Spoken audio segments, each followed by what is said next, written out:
Selamat sore Luminers. Assalamualaikum warahmatullahi wabarakatuh. Salam jumpa bersama saya Yuni Zaki. Ini program pertama kita, konten pertama kita di Rubis Media, mengambil tema tentang kursi terbaik. Jadi di konten ini nanti kita akan menghadirkan baik itu secara individu maupun berkelompok ya, Rubisners, orang-orang ataupun sekumpulan kelompok-kelompok yang memang punya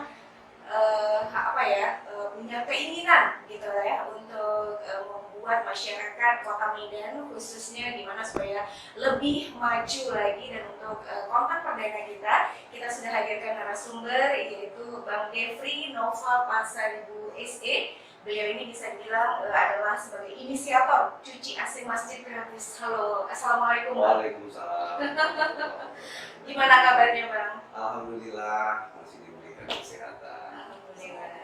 Iya. Nah ini tadi inisiator cuci AC masjid gratis. Walaupun tadi off air kita udah cerita dikit ya Bang, yang mungkin boleh disampaikan untuk listeners biar lebih tahu dekat lagi tentang seperti apa inisiator cuci AC masjid gratis ini.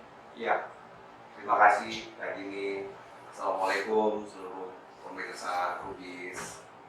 Senang bisa hadir di kantor Rubis hari ini. Yang perdana ya Bang? Yang perdana ini satu kehormatan nih kita bisa diundang perdana di sini. Bicara tentang program cuci AC masjid gratis, ini adalah sebuah program yang kita inisiasi sejak tahun 2020, tepatnya akhir 2020. Jadi program ini sendiri berangkat dari sebenarnya sebuah kebutuhan yang mendasar dari kita sebenarnya ya. Bagaimana kita dalam beraktivitas di rumah, berangkatnya dari situ dari rumah, kenyamanan kita itu kan sangat ditunjang oleh faktor-faktor seperti kebersihan, seperti kenyamanan kita di rumah. Itu salah satunya adalah pendingin rumah, sebenarnya gitu. AC. Ya. Nah, dari situ kita melihat bahwa ternyata memang kebutuhan yang sama dalam kita beribadah di masjid, di musola, atau dimanapun yang kita rasa kita perlukan kenyamanan yang sama seperti yang kita dapatkan di rumah, itu menjadi hal yang primer juga untuk kita dapatkan, khususnya dalam beribadah. Kalau beribadah itu kan kita perlu khusyuk tuh, kita perlu nyaman, kita perlu tidak gerah lah dalam ibadah-ibadah kita, sehingga kehusukan yang kita dapat, kenyamanan yang kita dapat, gitu. Dan itu akan membuat suasana jadi lebih sisi religiusnya kita itu lebih dapat lah. Dan makin rajin dirinya ke masjid. Masjidnya nggak kosong. Iya.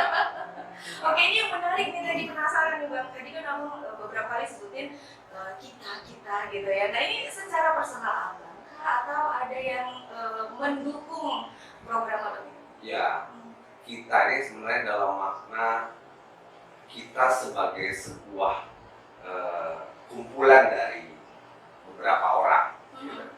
Atau kumpulan dari personal yang tergabung dalam Garda Pemuda Nasdem. Oh, oke. Jadi didukung oleh Garda Pemuda Nasdem. Garda Pemuda Nasdem itu alhamdulillah kebetulan saya yang menjadi ketuanya di wilayah Sumatera Utara. Ini menjadi program kita secara kolektif organisasi. Walaupun ya kita melaksanakannya dalam pelaksanaannya itu bisa dikatakan kita bergerak untuk mendata itu dengan semua teman-teman itu. Jadi untuk mendata masjid-masjid mana saja yang memerlukan pelayanan dari program yang kita lakukan ini. Oke, ini menarik juga. Dari tahun 2020 ya Bang? Akhir 2020. Akhir 2020 3 tahun. Hampir 3 tahun. Nah, ini masjid pertama yang pertama sekali mendapatkan pelayanan di mana, dan sampai dengan saat ini sudah berapa masjid? Masjid pertama kalau saya tidak salah itu kita launching di daerah Kecamatan Medan Tuntungan. Medan Tuntungan.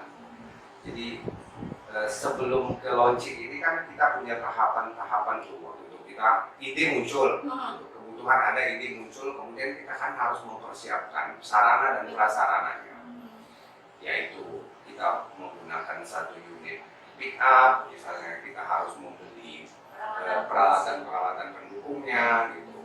Nah, dalam proses ini disitulah kita mengkolek masjid-masjid yang direkomendasikan oleh kawan-kawan, termasuk dari kita sendiri, dari saya sendiri. Nah, dari situ sudah terkumpul tuh, ada sekitar 15 waktu itu. Makanya kita tentukan, kita sepakati waktu itu Tuntungan yang menjadi pertama, karena di sana memang kebetulan saat itu sudah over, lewat dari 3 bulan tuh BKM-nya belum melakukan servis, sehingga itu yang menjadi faktor Tuntungan kita menjadikan tempat pertama. Alhamdulillah sampai saat ini, sampai hari ini, kalau catatan kita sudah lebih dari 100 masjid dan musola, termasuk ada juga rumah tempat pendidikan, ada madrasah yang juga mendapatkan, bahkan ada pesantren juga. 120 kalau nggak salah. Luar biasa sekali ya. Oke, selain membantu lingkungan sekitar, ini amal jariahnya lumayan juga nih Bang. Jadi konsepnya sebenarnya berangkatnya dari konsep sedekah ini tadi. Iya. Nah, setiap kali kita melakukan suatu kegiatan itu pasti kadang-kadang ada yang namanya kendala-kendala gitu ya Bang ya. Nah, yang paling umum nih Bang Devi hadapi dengan kendala ini kira-kira apa? Kalau kendala, alhamdulillah kayaknya untuk program ini nggak ada kendala. Oh iya, alhamdulillah ya. Alhamdulillah nggak ada kendala karena respon dari masyarakat masjid BKM khususnya itu cukup antusias dan cukup positif menyambut program ini. Makanya sampai kita sebenarnya yang kewalahan gitu untuk coba meladeni ini semua permintaan-permintaan ini. Oh, ada juga melayani permintaan, bukan cuma sekedar yang didata dari pihak. Enggak, justru kita dalam unit yang digunakan untuk pick up itu tertera tuh call centernya tuh, ada nomor call centernya. Kemudian setiap kunjungan yang dilakukan di masjid-masjid selalu diberikan flyernya di situ, sehingga itulah yang menjadi media untuk penyampai pesan kepada masyarakat lain, masjid-masjid lain bahwa ada program ini di sini. Jadi dengan begitu cukup cepat sekali kita mendapatkan permintaan-permintaan itu dari masyarakat. Alhamdulillah kendala tidak ada. Oh, alhamdulillah Dimudahkan sama Allah. Oke. Nah, mudah-mudahan segala kegiatannya Bang Dewi ini juga dilancarkan, dimudahkan gitu ya. Nah, selain sebagai inisiator PJS masih gratis ya Bang Dewi, apa nih kegiatan-kegiatan lain dari Bang Dewi?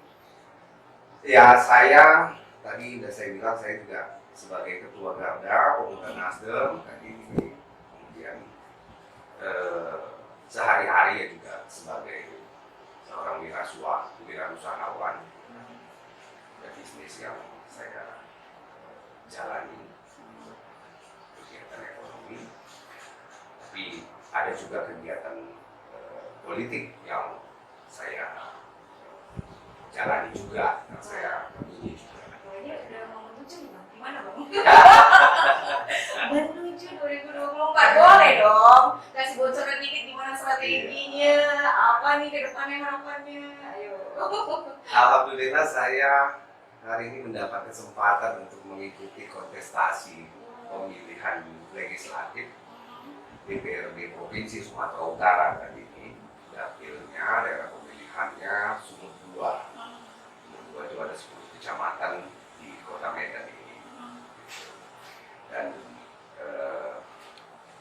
sampai dengan hari ini Allah juga memberikan banyak sekali kemudahan-kemudahan bagi saya dalam mengikuti proses yang ada, melakukan tahapan-tahapan kerja yang seharusnya dilakukan.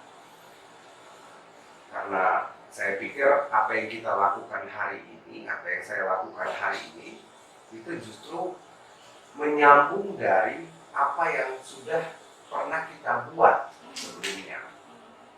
Jadi kalau saya berpikir bagaimana kita bisa memberikan kebermanfaatan kepada masyarakat, masyarakat merasakan secara positif kehadiran kita selaku personal maupun kita selaku organisasional, itu saja yang perlu dirasakan oleh masyarakat. Sehingga tahapan-tahapan yang kita lakukan sekarang ini, sosialisasi kah, atau pertemuan-pertemuan terbatas kah dengan masyarakat, atau pertemuan lain yang sifatnya lebih luas misalnya dengan masyarakat, sudah sejalan saja gitu, sudah linear dengan apa yang sebelumnya kita lakukan. Karena memang udah kerjaan sehari-harinya abang gitu ya.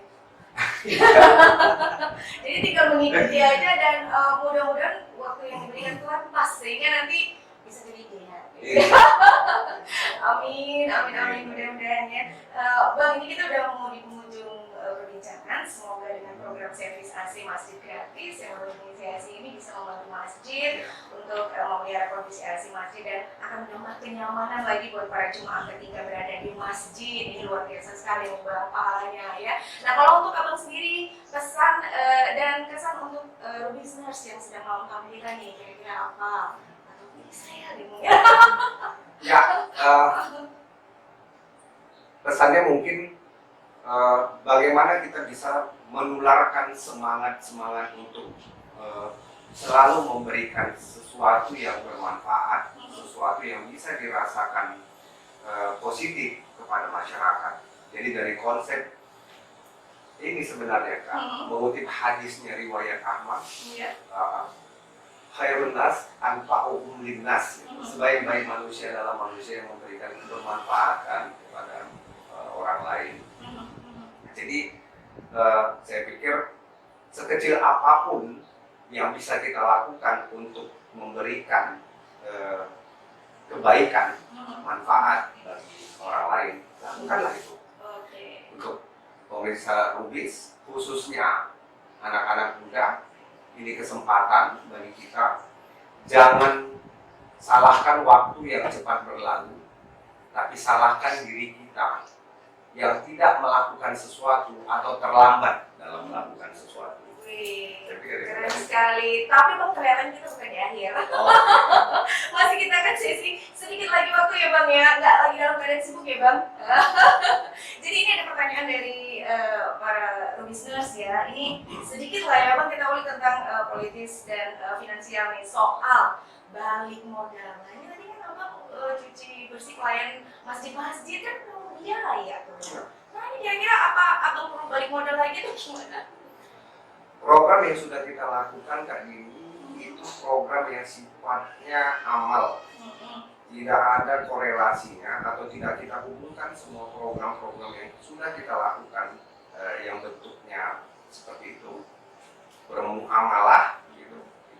Itu kita hubungkan saja dengan Allah.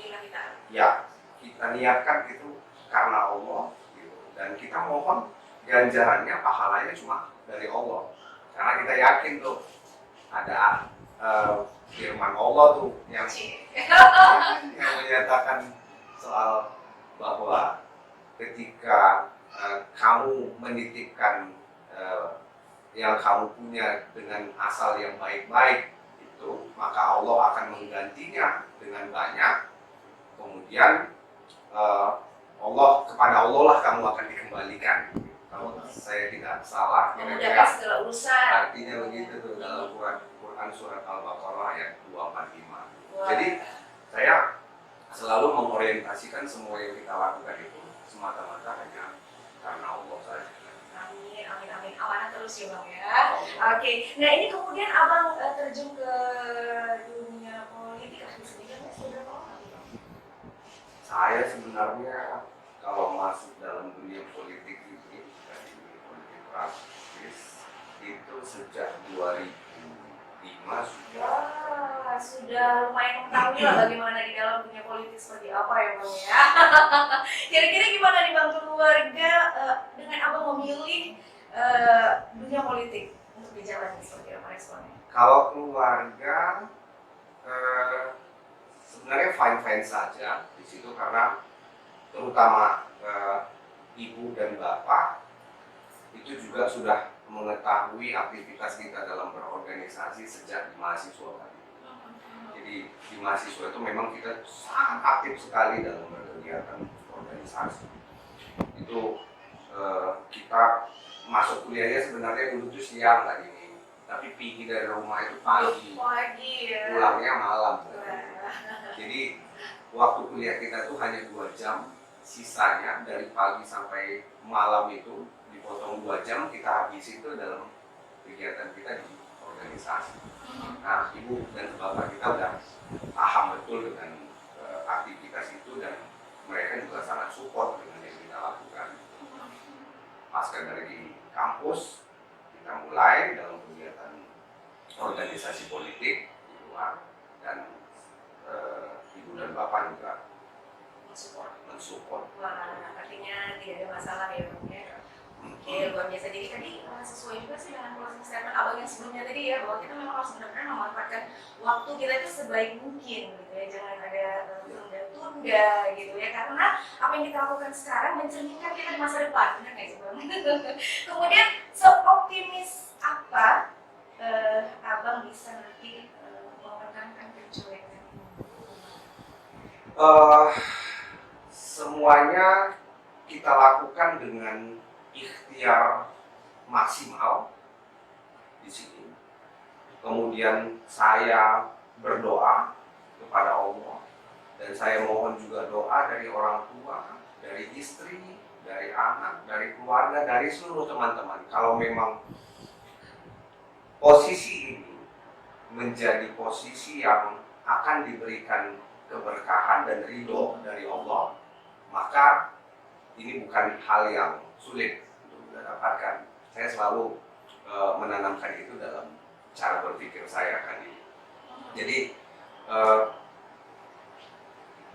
saya lakukan saja dengan semaksimal yang bisa kita lakukan hari ini. Kemudian kita serahkan selanjutnya apakah ini mendapatkan ridho dan keberkahan dari Allah. Kalau Allah ridho, kalau Allah berkah, maka ini akan mudah, maka ini akan kita dapatkan. Jadi saya nggak overconfident dalam kontestasi ini. Enggak. Tapi juga tidak pesimis ya Bang ya? Oh enggak. Oke. Optimis. Tetap harus fight gitu ya, tapi di jalannya yang benar. Wah, ini bisa jadi catatan nih listeners. Kemudian nih Bang, kira-kira ini benar-benar yang paling akhir, politisi yang Abang kagumi. Nah, Indonesia? Boleh yang di Indonesia, boleh luar negeri. Kalau luar negeri, saya punya satu tokoh yang menjadi inspirasi dalam sebuah pergerakan, Ernesto Che Guevara. Itu dari mana Bang?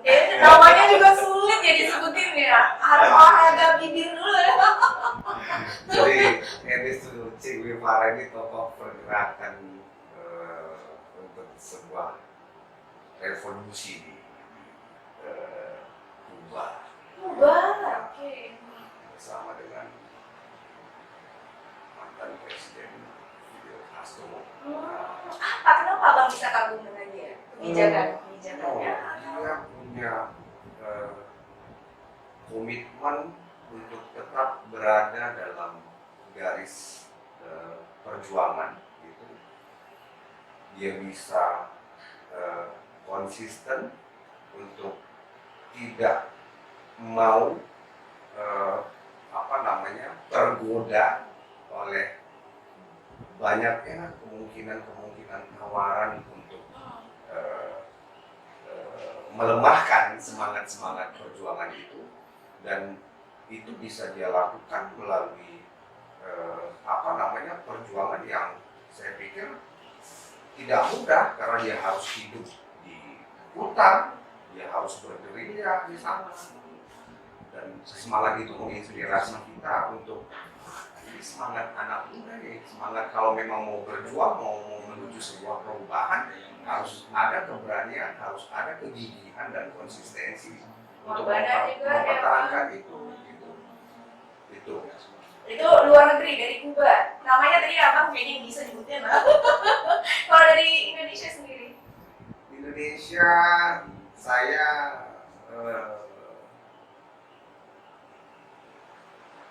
suka di sebuah Medan. Oh iya, bukan karena apa? Ya, karena dia tokoh pemimpin yang memberikan gambaran Indonesia akan mendapatkan perubahan ke arah yang lebih baik ke depannya. Amin. Wah, ini luar biasa sekali ya bincang-bincang kita di sore hari ini di kursi terbaik, dan mudah-mudahan ini adalah dukungan dari TikTok atas nama Hits ya. Maksudnya yang pertanyaan-pertanyaan tadi ya. Oke, ini pertanyaan-pertanyaan tadi disampaikan dari dukungan listeners-nya kita yang nonton melalui TikTok secara live, Bang Devril Ya. atas nama Fits Gas Bang Devri katanya. Apanya yang digas Bang? Nggak nanya Bang. Medan Johor mendukung kan? Tuh Medan Johor juga mendukung, luar biasa. Tampilan perdana langsung banyak yang ini ya kasih support ke Bang Devri ya. Boleh dong Bang sekali lagi untuk closing statement Abang biar makin jelas. Ya, closing statementnya mungkin jangan salahkan waktu yang cepat berlalu, tapi salahkan diri kita yang terlambat atau tidak melakukan sesuatu. Maka bagi kita semua, khususnya anak-anak muda yang ada di kota Medan ini, waktu yang diberikan sama Allah kepada kita hari ini buat menjadi waktu yang bisa bermanfaat, yang bisa memberikan kebaikan. Karena jangan sampai waktu itu berlalu, kemudian tak ada apapun, tak ada satu catatan pun yang mampu akan dilihat, akan dibaca oleh generasi yang akan datang terhadap diri kita. Oke, mudah-mudahan ya listeners juga bisa memanfaatkan waktunya dengan baik. Nggak perlu harus cari sesuatu kegiatan yang luar biasa, yang sederhana aja dulu gitu ya, yang ada di sekeliling dan lingkungan kita, itu juga sudah awal yang baik ya Bang. Terima kasih Bang Devri Nova Pasaribu SE selaku inisiator Cuci AC Masjid Gratis, dan juga tadi Ketua Garda Pemuda Nasdem Provinsi Sumatera Utara. Nah, Serta boleh. caleg. Serta caleg juga nih Rumisners. Jadi kalau dari perbincangan kita tadi mungkin bisa dikasih catatan gitu ya, sehingga bisa jadi pilihan juga nanti depan. Saya lagi pamit, terima kasih Rumisners sudah bersama kami. Mungkin kita besok ada live TikTok lagi, jadi jangan lupa untuk tetap terus tonton kami dengan narasumber yang berbeda tentu saja, dan untuk Rumisners yang mungkin ketinggalan dengan tontonan kita sore hari ini bisa dicek melalui YouTube kita di Rubis Media. Saya Dini Zaki pamit beserta dengan Bang Devri Nova Pasaribu SE, inisiator Cuci AC Masjid Gratis. Terima kasih, selamat sore, assalamualaikum warahmatullahi wabarakatuh.